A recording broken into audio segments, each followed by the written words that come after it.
What's up, y'all? My name is Mason Beauchamp. You're now tuned into the Conversation Room with Penn's Lens House.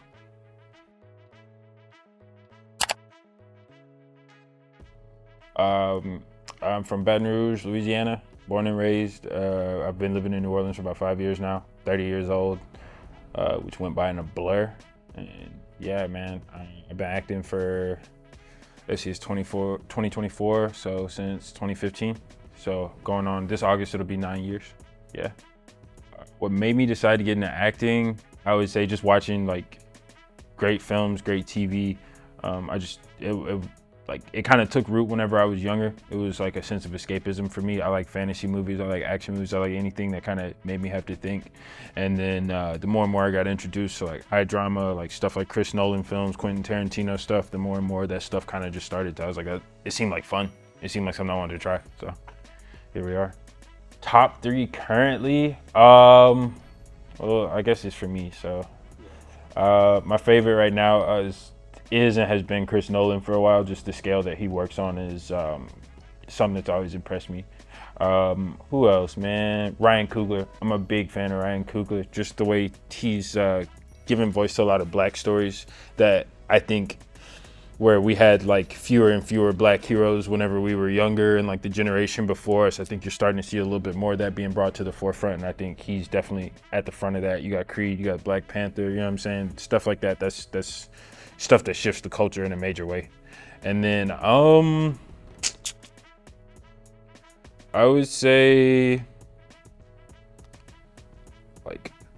either Alex Garland or probably Alex Garland right now. Like Civil War, Ex Machina, that kind of stuff. Just any sort of like weird dystopian, like the way he handles a lot of this stuff and makes it feel real, I think is like a lot of sci-fi like stuff like, oh, could this happen? Like he's able to sink you into a world where it's very real, and I appreciate that kind of work. So first and foremost, I just want to be the best I can be. I feel like at the end of the day, we're kind of like we're you know, whenever you play like Superman in the backyard when you're a kid, like we're just doing that as adults. You know, we're telling stories around the campfire just like they did in caveman times, and I feel like we're afforded the opportunity to do it with a big budget and major motion picture. So I just want to be the best I can be. I want to take part, hopefully be able to be, you know, remembered for my work. That's really it. You know, whatever that means, wherever that takes me. I want to travel. I want to see parts of the world. I want to do cool stuff. There's a lot of actors who I really look up to that got me into this game, that pulled my attention to it, and those are the people I want to work with. So if I had goals, I would say just to work with other people who inspire me. For my career, Chadwick Boseman for sure. Denzel, I mean, those are some of the obvious ones. I'm a big fan of Robert De Niro. Also, I think just like the conviction that he plays his roles with is something that always got my attention. Viola Davis, Jack Nicholson, I could go on. Heath Ledger, I would say, is definitely one of the people who got my attention pretty early on with it. Also, I've always also been a pretty big Natalie Portman fan, even all the way back to like Star Wars days. So I've got like a Daniel Day-Lewis. I've got like a pretty wide assortment for sure. Tom Hardy, can not mention Tom Hardy. There you go. Heath Ledger and Chadwick Boseman, they were definitely been on the list, but everybody I just mentioned. I had the fortune a couple years ago. One of the guys that I did not mention first, Bryan Cranston, I was able to work with him on Your Honor a couple years back, and I would say that was a moment in my career that I'll take with me for like a really long time. I learned a lot there. So whenever you get to be around people who are like presenting the craft at the highest level, you have to raise your game, and it forces you to understand other possibilities besides what you know. And I think that's the most fun part of this, is just you keep growing, you keep learning. There's never too much preparation. There's never things that you can never learn too much to do this. So yeah. The Your Honor set was dope, man. That was just, like I said, commitment at the highest level. I saw people crying during the table read whenever we were rehearsing. That was whenever I knew, I was like, dang, this is not only a big time opportunity, but also, you know, you just kind of feel at home when you're working with folks that like care about the craft the same. Black as Night was a dope experience, man. That was like working with like 5 of my best friends. Like we just like spent a summer during the pandemic making a movie. So that was fun. Really, all of them, man. I feel like all of them, whether it's been commercials or even like my first gig, NCIS New Orleans, there's something to learn, and there've been a lot of good moments for me on set. There's just like you just keep learning how to do your job as far as everything I've encountered. So yeah, there's always been something to take from all of them, but those are definitely some highlights. Ah, man, I would not say I subscribe to having like a process. I guess I do. I need to learn the text and not like learn the lines. I need to understand what's happening, kind of what's being said in between the lines. And then after that, it's just make it real. What do I relate to about this character? What do I not relate to that I need to figure out a way to empathize with? And where are we? What's happening? What are the stakes? I need to figure out what's wrong. What do these people want? At the end of the day, that's the most important part. Is what does my character want? Everything kind of flows from there. And then whatever process needs to happen after that, it's situational. I'm not like a method actor or anything like that. I'm not one of those people who's like, I'm gonna go out and get drunk to play an alcoholic. Like it just depends. It just depends. I mean, I've ventured into making shorts before. I've written and directed my own stuff. That's definitely a lane I'd like to step into. I definitely can see a point where I step more behind the camera than stay in front of it, but that's, bridges to cross. I like to write. I really enjoy writing. Enjoy reading so much. That's one of the favorite hobbies I've had since childhood. So being able to write, being able to read other people's scripts has always meant a lot to me. So I think that's something I want to be able to take a heavier part in, like as my career moves along. Yeah. My girlfriend's an animator. She's in graphic design. So that's something that I would like to be a voice actor for an anime or something like that. I think that'd be dope. Everything, man. I was probably raised on like a little bit of like hip hop and like R&B and country stuff like that. Like my parents are from Zachary, Clinton, Louisiana, so a lot of like kind of slower paced stuff to start with. But I like everything, man. A lot of rap. Shit, you're from Louisiana. We were raised on Wayne. We were raised on like Boosie and Gates and all that. So yeah. Hip hop today. I thought the rap beef was interesting. That was about the most interesting thing to happen in hip hop in a while. No, I think there's a lot of dope artists right now. I definitely think we're kind of in an age where there's a lot more content being created than good music being made. But that's just, kind of a symptom of the internet, really. So what are you gonna do? Easy. My top right now, Kendrick. Who am I listening to? A lot of Shabuzi, a lot of Vince Staples. See, that's really it. My girlfriend listens to a lot of Chaperone, so I've been listening to that a lot lately too.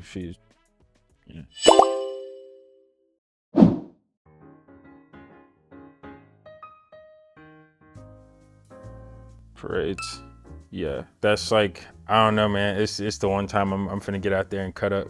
You know what I'm saying? Like, I don't know. I don't get out the house too often, but I love parades. So.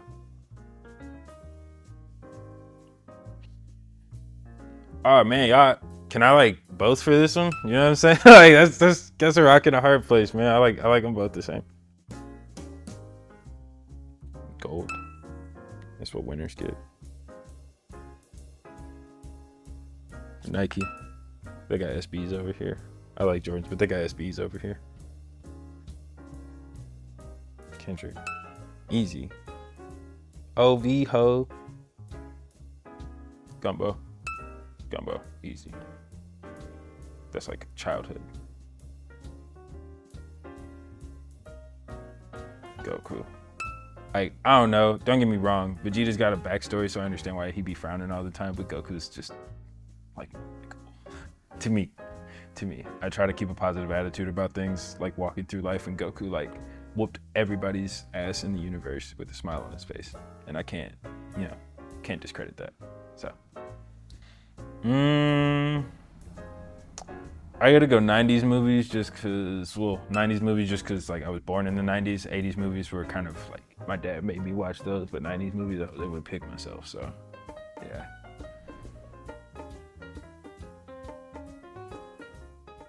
If I could pick an animal, Black Panther. Easy. I don't even have to think about that. If I had to pick a superpower, I think flight or teleportation, like some way to travel and be able to like go wherever I want. Like traffic would be a cinch. I like cookies and cream the best, so I'm gonna go with cookies and cream because it's delicious. Yeah. That's a good one.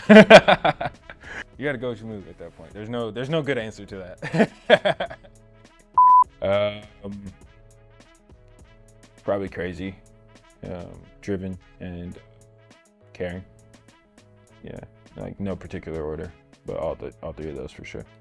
I would turn the presidency into a council of like 12 people from different states who could be trusted, and I would do away with the office of the presidency. And I would elect 12 people who could speak for the people.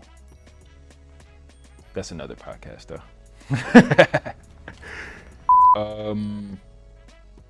More unprotected, I think definitely Black women. I think, Black men at the very least were given the opportunity to vote first. I think whenever we talk about where we are with like reproductive rights and where we talk about with the healthcare system, I think Black women are some of like the more not only like overlooked but even targeted groups of people in America and in the world at large. Like the amount of Black women that die in childbirth is compared to other different groups of people it's ridiculous, and it doesn't make sense. Definitely, man. People don't want to talk about that, but like the educational system, like Black people are, and Black women in particular, are left to deal with a lot. So, I will say that the less likely group of people to take accountability is not. I don't think it's based on gender. I think it's just people who like aren't accountable. You know what I mean? Yeah, there's no either or. There's just people who are accountable, who are struggling with accountability, who are good at being accountable, and then, people who aren't. So, yeah.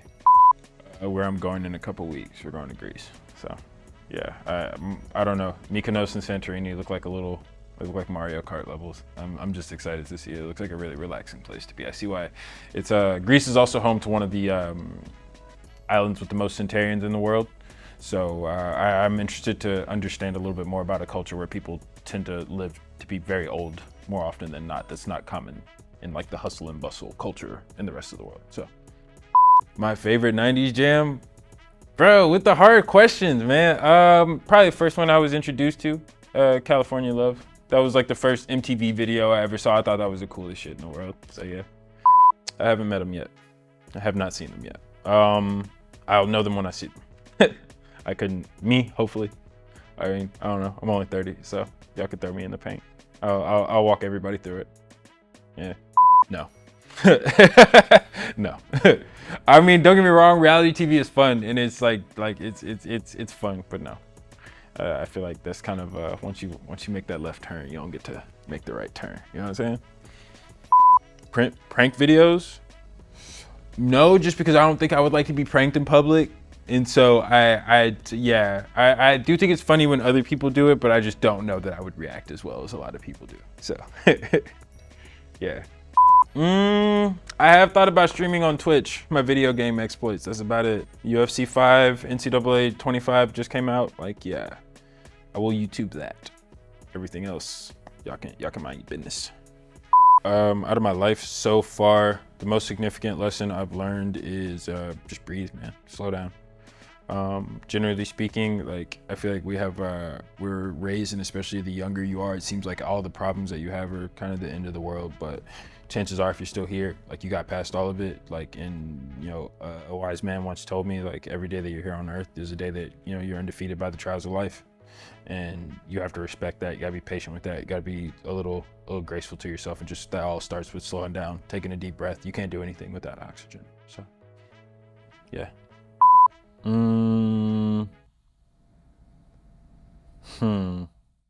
I think I would rather fight 100 duck-sized horses. Yes, you would see my best field goal kicker impression. My best Lionel Messi impression. A horse-sized duck? I'm good, son. I'm just gonna run. Like, I'm straight on that. Birds are freaky, bro. A penguin in the freezer, let him out. Unless he like wanted to hang out in there.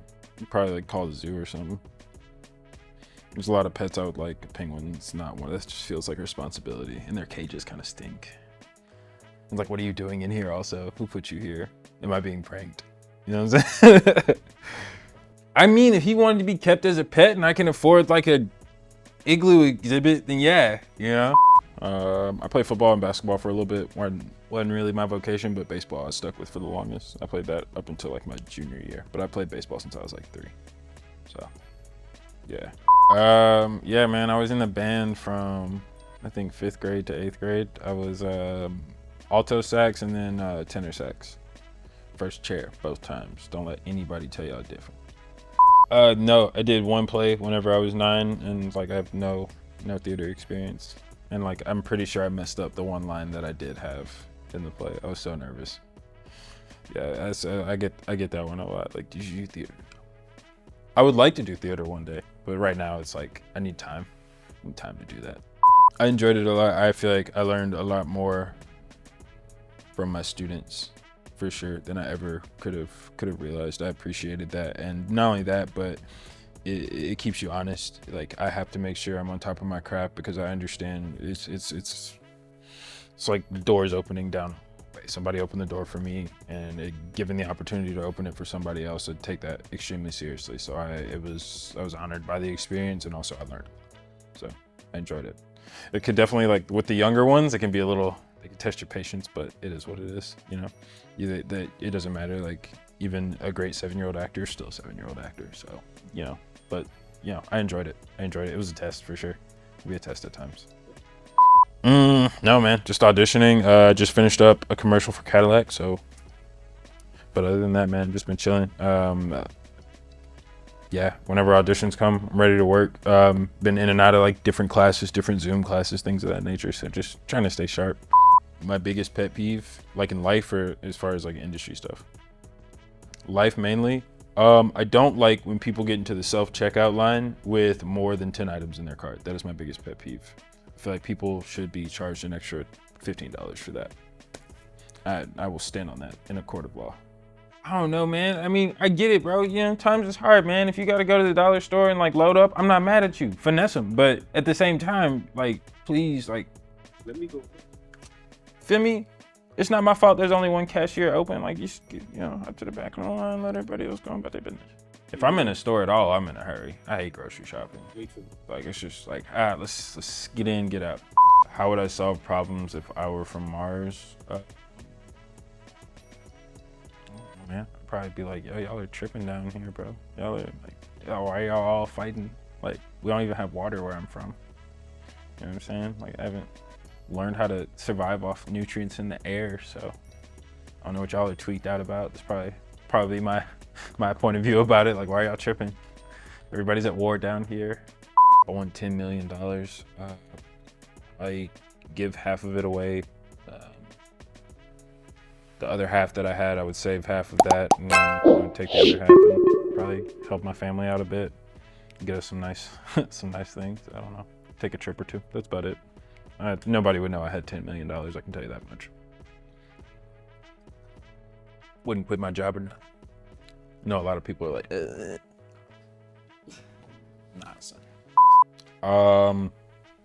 I kind of filter whether or not it's valid first, and then after that, if it's something I need to hear, generally speaking, I'm pretty good about knowing that, and just trying to be self-aware. If something's wrong, I try and get there first, but no, just being open-minded. Like, if, you know, nobody's perfect, and I don't try to be perfect.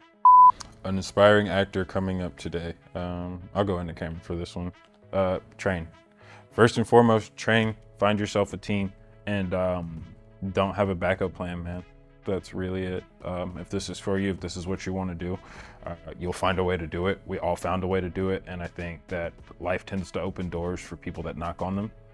And even if that door doesn't open, there's always a window. There's always another way around. There's always another house. But I think going in, you know, don't half it. Don't half chance this. Like, if this really what you want to do, it is going to take all of you. This can be a taxing experience. This is going to be an experience that's not necessarily always fair, and it's not always going to be easy, but I think if you pursue it, you don't quit, and you have a real reason that you want to be there in it, doing it, that's for you, for yourself, something that makes you feel good. I think there's a world of opportunity to be found in pursuing acting. I just think you really need to know why you're doing it, know who you are. Don't let other people tell you who you are, because in this industry they will try to.